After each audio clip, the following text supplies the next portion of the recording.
Customer से हो गए आप परेशान, क्योंकि कभी कोई तरह का कस्टमर आता है, कभी किसी तरह का कस्टमर आता है। कभी कहता है कि पैसे कम करो, कभी कहता है कि हमें उधार दे दो, कभी कहता है कि भैया हमें सामान पसंद नहीं आया रिटर्न कर लो। तो हम लोग इन कस्टमरों से हो जाते हैं परेशान। तो आज मैं लेकर आई हूँ आपके लिए इस चीज का सलूशन। क्या है सलूशन, जानने के लिए पूरी वीडियो वॉच करना, क्योंकि आप जो स्किप करके वीडियो आधी अधूरी देखते हो फिर उस पर कमेंट करते हो तो फिर अधूरा ही ज्ञान होता है। ठीक है, तो मैं कोई ज्ञान दे नहीं रही हूँ, लेकिन मैं ये कहूंगी वीडियो पूरी वॉच करें फिर जज करें।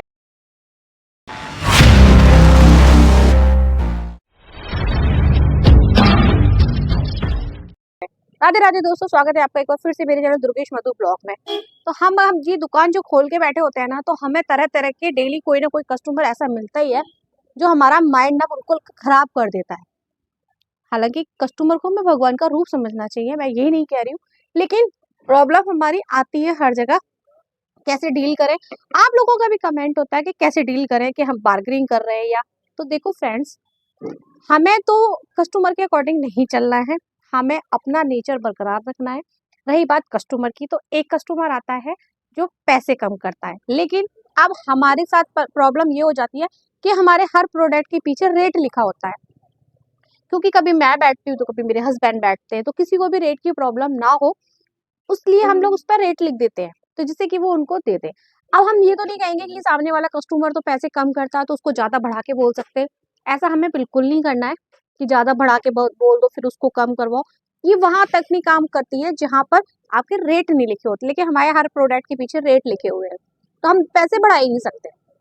उस जगह हमको क्या करना है, हमको उस कस्टमर को समझाना है, कन्वेंस करना है। तो हमें कन्वेंस करना आना चाहिए कि देखिए हो सकता है आपको उस दुकान पे ऐसा मिल रहा हो पर इसकी क्वालिटी बेस्ट है, ये प्रोडक्ट बहुत बेस्ट है, और ये मेरी इतना मेरी सेल मतलब इतना ही कर रही हूँ मैं इसका सेल, और आप इसमें 1 या 2 रुपए कम कर दो। तो मुश्किल से 5 रुपए तक कम करने की कोशिश करें, ज्यादा से ज्यादा 10 रुपए कम करने की कोशिश करें, आपको मार्जिन बच रहा है तो। वरना साफ ना कहना सीख जाए तो ज्यादा बेटर होता है।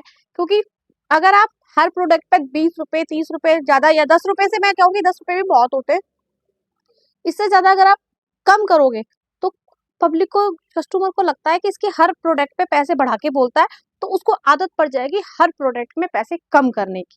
तो ये आप या तो टोटल में कम करें, या फिर वो 1-2 सामान ले रहा है उसमें 10-5 रुपए कम करें, क्योंकि कई लोग इस तरह से करते हैं। तो इस तरह की सीख बिल्कुल ना करें कि उनको 20-30 रुपए हर बार घटाएं। तो आपने कोई 100 की बेची और फिर तुम उसे 60 में दे दो, भाई ऐसा काम करोगे तो आपकी इमेज डाउन हो जाएगी। 60 का सामान 50 में दोगे, ये सॉरी 100 का सामान 60 में दोगे, तो यही होना है। तो कस्टमर हर प्रोडक्ट पे कम करेगा। अब आते हैं हम सेकंड नंबर के कस्टमर पर, जो कि हमारा कस्टमर आता है, ये मैं आपसे सामान लेके गई थी और ये लिपस्टिक है या नेल पेंट आप वापस कर लो, मुझे थोड़ा पसंद नहीं आया घर जाकर।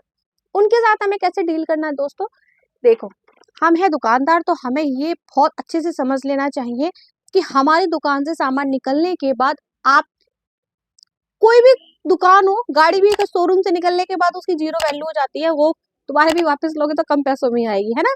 तो हमें भी ये सीख लेनी चाहिए कि हमारी दुकान से अगर कोई सामान बाहर गया तो हमें वो रिटर्न में नहीं लेना है। पैसे तो देने ही नहीं होते, ये तो रूल्स सबको पता है दुकानदारों को। लेकिन कुछ चीजें ऐसी होती हैं जो रिटर्न में नहीं होती हैं, है ना। जैसे कि लिपस्टिक हो गई, अब आप किसी की होठों की लिपस्टिक उसने यूज करके देखी और आपने वो वापस भी कर ली, वो कह दे कि हाँ हमने यूज नहीं करी, और आप रिटर्न भी कर लो, फिर आप उसको दूसरी भी दे दो, चलो मान ली। लेकिन अगर वो लिपस्टिक लगा के किसी को इन्फेक्शन हो गया, कुछ एलर्जी हो गई, उसका जिम्मेदार कौन होगा। तो ये आपको बिल्कुल नहीं करना है कि कोई भी ब्यूटी प्रोडक्ट होता है उसको आपको साफ मना कर देनी है। अगर वो कहे ना कि मैं घर से दिखा के अभी देके वापस जाती हूँ, तो आपके लिपस्टिक वगैरह के लिए तो साफ मना कर दो। और बाद बाकी कोई अगर वैसी चीज है तो हाँ आपके पास 5 मिनट है, आप आइए और लेके जाइए, या फिर जिसके लिए लेके जा रहे हो उसको खुद लेके आओ। तो साफ मना करना सीखो। मेरे साथ ये स्टार्टिंग में बहुत चीजें हुई थी, कई बार मैंने वो चीज दी भी नहीं थी, और मैं नई नई थी, मैं जानती नहीं थी, तो मुझे लगता था मेरे हस्बैंड ने दे दिया होगा शायद। तो मेरे को कई लोग ऐसी चीजें रिटर्न भी कर गए और मैंने वो रखी, जैसे आई लाइनर वगैरह है, कि आंटी हमें ये नहीं चाहिए, मैं अंकल से ले गई थी। तो मेरे साथ ये चीजें हुई थी, तो मेरे को बाद में इनसे सब हम लोगों ने डिस्कशन करा, तो हमने कहा जिसका सामान हो उसी के सामने वापस करें। अगर वो करते ठीक है, वरना साफ मना कर दो, भाई नहीं ये वापस नहीं हो सकता। कुछ ऐसी चीजें हैं जो वापस नहीं हो सकती, तो ना कहना बेस्ट ऑप्शन है। थर्ड है, कुछ हमारे कस्टमर इस तरह के आते हैं कि हर एक सामान पर हमारे पैसे कम करते हैं। जैसे मान लो उन्होंने 8-10 चीजें ली, ये वाला भी लिया, ये भी लिया, वो भी लिया, तो उन्होंने हर प्रोडक्ट पर 10-10, 5-5 रुपए कम किए। उसके बाद भी जब आपका 300-400 का टोटल हो गया, उस पे भी वो 10-20 रुपए कम करते हैं। उनके संग आपको क्या करना है? तो मैं बस उनके लिए यह कहना चाहूँगी कि पहले तो ये चीज़ करना बहुत ही गलत होता है भाई। अगर दुकानदार आपसे कुछ कह नहीं पा रहा, तो इसका मतलब ये नहीं है कि आप हर प्रोडक्ट पे कम कर रहे हो, फिर टोटल पे भी कम कर रहे हो। तो देखो, हमें इस तरह से डील करना चाहिए, हमें उनको समझाना चाहिए कि अगर आपने इधर कम कर लिया तो हम टोटल में कम नहीं करेंगे, अदरवाइज़ टोटल में डिस्काउंट दे दो, टोटल में डिस्काउंट बेटर रहता है, बजाय हर प्रोडक्ट पे कम करने के। और दूसरी बात, उनको ये समझाइए कि भाई इतना हमें बचत नहीं है, कमाने के लिए बैठे हैं, इतना हम नहीं कमाते जो आप सोच रहे हो सकता है और लोग कमा रहे हो, लेकिन हमारे जो रेट है वो जेन्युइन रेट है, ऐसा नहीं है कि हम बहुत बढ़ा के बोल रहे हैं। तो हमें उनको कन्विंस करना पड़ेगा। और अगर वो रेगुलर कस्टमर हैं, बार-बार आपका मतलब सामान लेते रहते हैं, बार-बार परचेज़ करते हैं वो आपका सामान, तो हम एक बार के लिए ऐसा कर सकते हैं कि हम मतलब चलो कोई बात नहीं है बहन जी, आप 10-5 रुपए कम दे दो, पर इतना नहीं कि हर प्रोडक्ट पे, तो ठीक है। ये हो गए कस्टमर की वैरायटी। तो इस तरह के कस्टमर आते हैं। एक कस्टमर हमारे ऐसे आते हैं जो ज़्यादातर हमसे उधार की बात करते हैं। मतलब वो सामान तो लेके आए हैं, ऐसी बात नहीं है कि पैसे नहीं लेके आए, सामान लेना है, सामान लेने तो आए हैं, बट उनको क्या होता है, अरे यार मैं तो 50 रुपए लेके आई हूँ, पर मुझे सामान लेना है, ये पसंद आ गया, वो पसंद आ गया। तो मैं उनके लिए आपको ये डील करने का सलाह दूँगी कि अगर आप उनको जानते हैं और आपको पता है पैसा वापस आएगा, तो आप उनको उधार देना, और आपको लगता है कि पैसा वापस नहीं आएगा, तो आप उनको उधार मत देना, साफ मना कर देना, है ना? ऐसे-ऐसे क्यों कह रही हूँ मैं? देखो, मेरे साथ भी ऐसा हुआ है, मेरा 1 साल में पैसा निकला है एक ग्राहक से, और एक ग्राहक का मेरा नवरात्रों से लेकर अभी तक मेरे 1500 रुपए अटके पड़े हैं। हालाँकि वो मेरी रेगुलर कस्टमर थी, कुछ इस तरह से कि वो आती रहती थी तीज त्योहारों पे, बट अभी तक मेरे उनके पास पैसे हैं और मैं हर बार उन्हें टोक देती हूँ, हर महीने वो मेरे को डेट देके चली जाती हैं। अब मैं उनसे कुछ ज़्यादा कह भी नहीं सकती क्योंकि बुज़ुर्ग हैं वो। तो यहाँ मैं फँस गई, और मेरे कहने के बाद भी कुछ नहीं हो रहा है। तो बस मैं ये कहना चाहूँगी कि हमें लगे हमारा पैसा 2-4 दिन में, 10-5 दिन में आ जाएगा, तो आप उधार दें, अदरवाइज़ साफ मना कर दें, वो ज़्यादा बेटर होगा। क्योंकि भैया कहते हैं ना, एक बार कह दो बुरा बन जाओ, वो ज़्यादा अच्छा रहता है ना? तो ये तरह-तरह के जो कस्टमर के आते हैं ना, उनको हमें डील करना पड़ता है। अगर हम रूडली बिहेव करेंगे या बहुत ऐसे मना साफ मतलब क्लियर मना भी नहीं कर सकते, तो क्या होता है, ग्राहकी टूटती है, कस्टमर किसी और शॉप पे चले जाएगा, क्योंकि जो और दुकानदार है वो तैयार बैठे हैं कि ग्राहक आपसे टूटे और हम उनको अपनाएँ, मतलब हम हाँ, हाँ, हम हमारे से उधार ले जाओ, हाँ, ऐसे करते हैं एक-दूसरे की दुकानदारी तोड़ने के लिए। तो हमें ग्राहक को डील भी करना है, पर प्यार से तरीके से समझाना भी है, और उनको बुरा भी ना लगे और हमारा भी काम चल जाए, उनका भी काम चल जाए।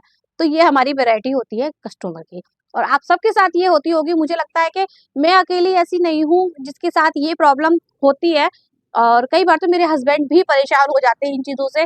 चीज़ें लेके गई हैं, भाई साहब आपसे लेके गई, देखना ये टूट गया।